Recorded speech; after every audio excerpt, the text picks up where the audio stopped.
En 1492, a la flauta de bambú, las maracas de higüero y panderetas que utilizaban los aborígenes de la isla Hispaniola, se sumaron el tambor de guerra, las guitarras y otros instrumentos traídos por los españoles. Con el paso del tiempo se sumaron otros instrumentos empleados por los esclavos africanos traídos en la colonización, y la mezcla de estos fue cambiando el ritmo musical de la isla. De la mezcla de ritmos nace el merengue, aunque se desconoce con exactitud cuándo surgió. Por un lado, se considera que pudo haber surgido tras la batalla del 30 de marzo en Santiago, o que pudo ser un desprendimiento de la música cubana llamada upa. Sin embargo, Julio Hernández expone que su origen y aparición se pierden en las brumas del pasado. El merengue como denominación de determinada música, de eso se viene hablando desde tiempos inmemoriales. Y es muy difícil llegar a una conclusión común, porque hay cada sabio con una teoría y una tesis que la considera irrebatible y de última instancia. Entonces no hay cómo arribar a un punto de vista común. En principio, el merengue se tocaba con un güiro que se hacía del fruto del bangaño, una tambora, que era una derivación del tambor africano, y la guitarra, que llegó a la isla desde España. En 1844 el merengue aún no era popular, pero para el año 1850 ya estaba desplazando a la tumba.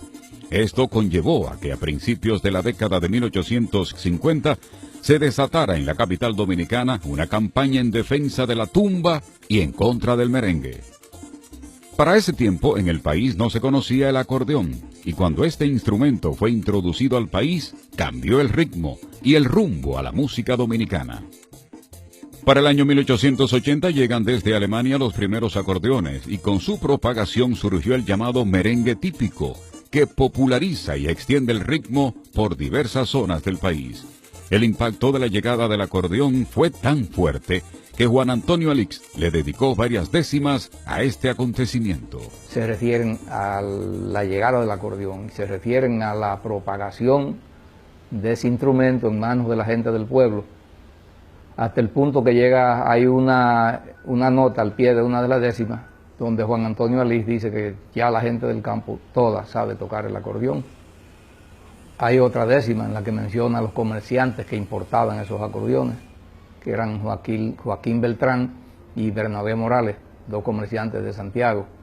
Por Bernabé y por Beltrán traer tantos acordeones en campos y poblaciones, ya no más se oye el fuinfuán, decía una de las décimas de Juan Antonio Alix. El acordeón se consideraba como uno de los instrumentos preferidos por los marineros, y cuando los campesinos dominicanos tuvieron la oportunidad de tocarlo, comenzaron a buscarle ritmo, hasta que lograron domesticarlo e incluirlo en la música dominicana. Quienes comenzaron a ejecutar el acordeón con el merengue típico eran personas analfabetas que nunca pasaron por una escuela de música, pero con un oído desarrollado para tocar el instrumento. El merengue es el producto de nuestro propio mestizaje racial.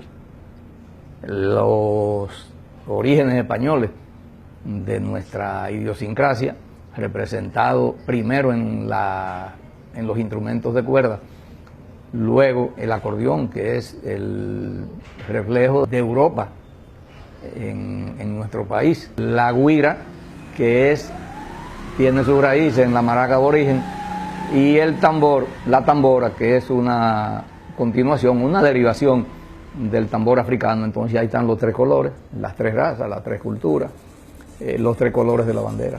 Rafael Chazuc Mejía es el autor de los libros Antes de que te vayas, Trayectoria del merengue folclórico y Por los caminos del merengue. Él nació en la comunidad Las Gordas de Nagua, de donde son oriundos varios de los principales exponentes del merengue típico.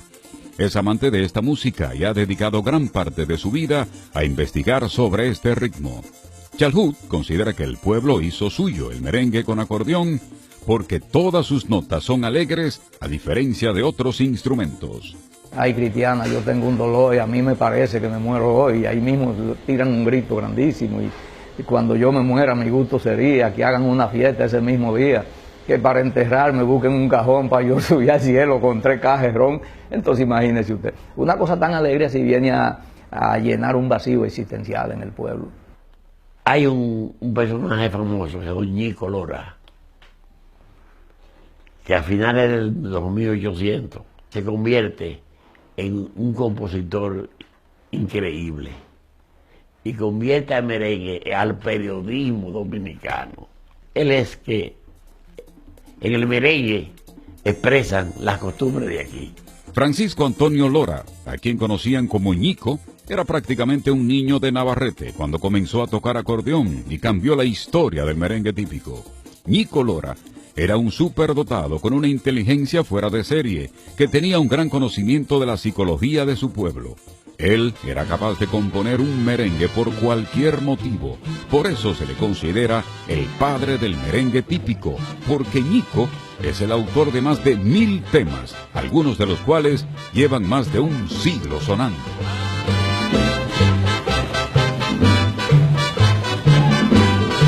Antonio divino y santo, ruega por los pecadores,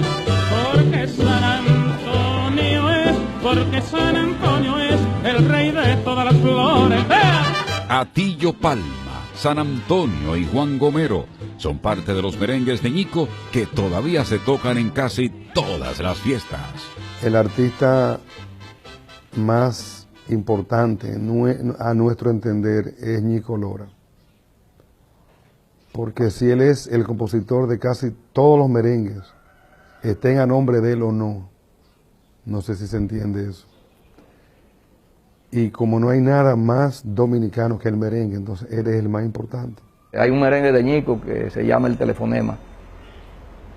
Iba para la estación junto con Pedro Pepín a poner un telefonema para Guayubín.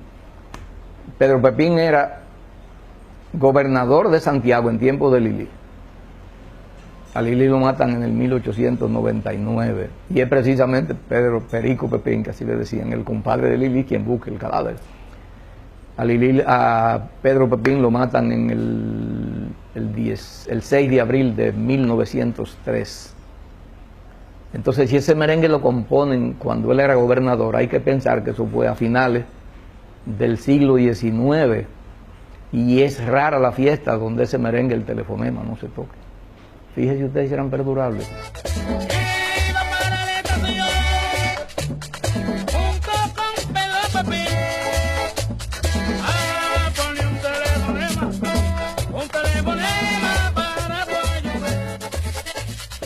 En 1875, Ulises Francisco Espaillat inició una campaña en contra del merengue, alegando que las letras que acompañaban el ritmo eran vulgares, y ordenó sacarlo de la ciudad de Santiago, pero siguió vigente en la zona rural, en la línea noroeste y en la frontera.